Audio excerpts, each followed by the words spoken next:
once I enter the battle phase, I win. Draw!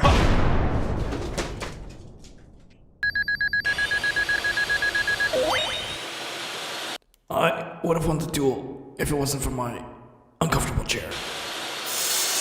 Hey guys, this is Tom Bucks. Welcome to MSD.TV, and today we are reviewing one of the most important aspects of dueling: your comfort. And by that, I mean your comfort, meaning this chair. So TLDR, how did I end up getting this chair for review? E1 Racing sent me an email saying, hey, you guys want to review one of our products? I'm like, sure, only if you send me an orange chair. So I got the orange chair they sent me. This is the Champion Series chair in their collection, and that's what we're going to be breaking down today. They didn't really pay me to say anything, so I guess I'll say whatever I want. Haha, outplayed. And I've had a gaming chair for a very long time, and I know what I'm looking for in a chair, so I'm going to be judging it based off of the criteria that I know. I guess the seat itself, the bucket seat itself, the backrest, the lumbar support, the armrest, I guess the gas lift, and the leg formation, and also the wheels, because that's what people really flex on, is because they've got really good wheels. But one thing I do want to say about gaming chairs in general is that your butt will thank you, because it's not going to get sent to the shadow realm. You're not going to get up out of your chair and feel like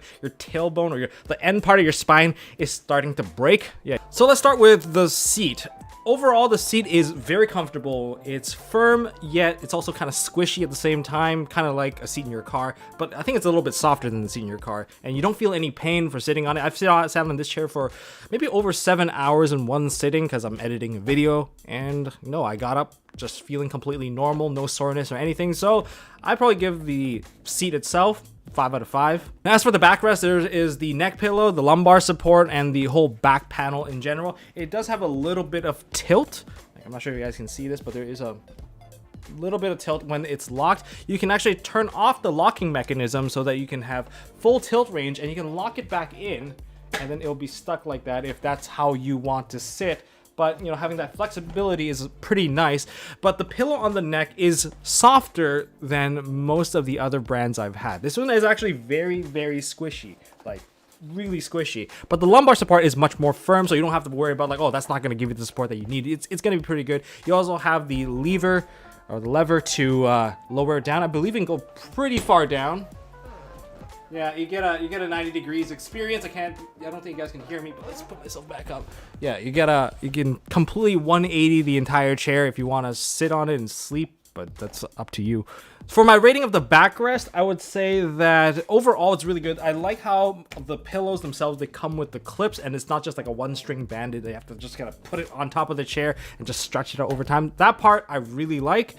The one thing that, just not my personal preference, I don't like having a little bit of extra give when it comes to like tilting back. Right now it's currently locked and I can still tilt back a little bit. That's just my personal preference. It gives you a little bit of extra freedom, but I'm kind of a more strict person, so if I want to lock it in, I want to be permanently locked in. If I want to lean back, then I'll just take it off, I suppose. But that's just up to you. That's a personal preference kind of thing. In terms of its gas lift, well, it works. It is a class 4 gas lift. The gas lift class basically means how much weight load that it can actually handle. 4 being one of the highest. I believe it's like 160 kilograms.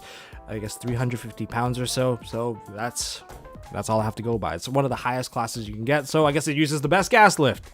Okay, one of the best things for this chair, I would say, is the armrest for me, because it is extremely adaptable and flexible, because it has about 4 degrees of motion that you can change. You can tilt it, side to side. You can move the armrest forward and back, side to side as well, to give you a bit of extra width in your chairs. And of course, it can go up and down as well. So it's extremely flexible. I like to keep my armrest like kind of spread apart so I can elbow in and it's kind of closer to myself.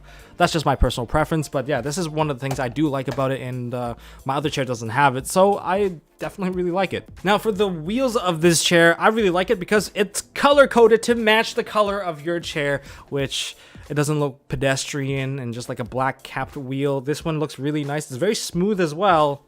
And I like having my things all color coordinated. It's kind of like having cool rims for your car. Now you can have cool rims for your chair. The other thing I also like is the star formation at the bottom where it holds the wheel. And by star formation, I mean the legs.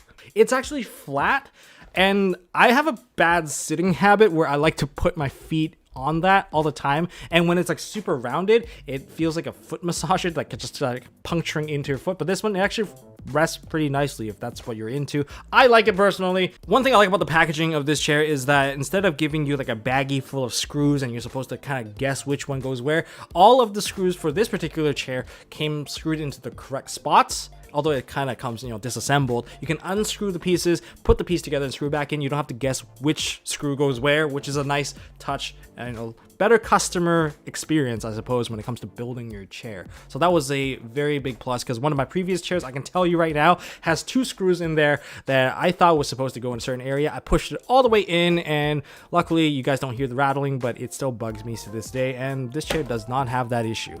So overall, the chair delivers on everything that you're looking for in a gaming chair. It's got adjustable handrest. That's one of the bigger things for me, because I guess my previous chair, it did bug me that I didn't get that level of flexibility, and having this offered in the chair is something that I do find to have a lot of value. I tried to look at the material. I was trying to see like the construction of like the stitching of all the panels and stuff. Overall, so far, so good. I haven't seen like a loose thread. There is one part weird about the embroidery though. It's got a weird knot kind of sticking out in the embroidery, which that's probably gonna bug me. I'm not gonna lie, it's there, but overall, in terms of comfort, adjustability, and just sitting on it, it's good. It's got all the points right. So yeah, if you guys want to check it out, you guys can check it out at I guess ewinracing.com, or check out the link in the description if you guys want to check it out. And that's all I got for this video, guys. Smash thumbs up, hit subscribe, ding notification bell, and I'll see you back for more Yu-Gi-Oh videos.